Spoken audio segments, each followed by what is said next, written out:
JT Hıdırlayan Kebelek Devamı. Seni mengvedyen deyip uçup yören kedere, sen boğul kaygıtın uçlelik tepelere. Seni mengvedyen deyip uçup yören kedere, sen boğul kaygıtın uçlelik tepelere.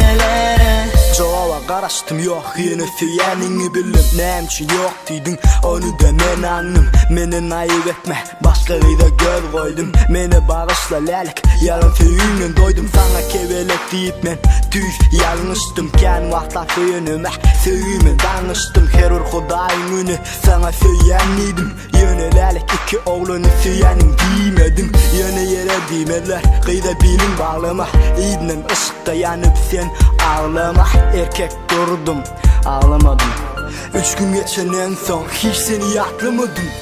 Seni mengvedyen deyip uçup yören kedere, sen boğul kaygıtın uçlerligim tepelere.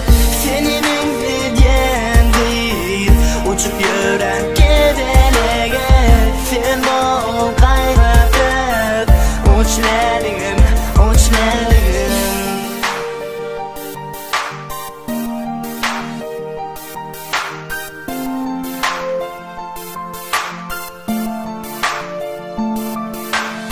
Günlerin birinde men buradan ertek kıdayalı. Bir gıydı görüp eşittim sözünde bar bali. Özüne gölniyet ya özü gıydın asıllı.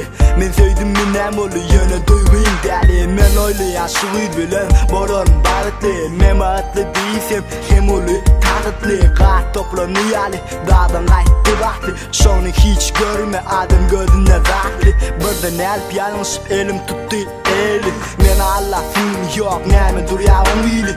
Eştem de sözünü duydum fücü dili. Men seni süyenleyip duydurdum onu iyi. Seni mengvedyen deyip uçup yören kedere, sen boğul kaygıtın uçlerligim tepelere. Seni mengvedyen deyip uçup yören kedere, sen boğul kaygıtın uçlerligim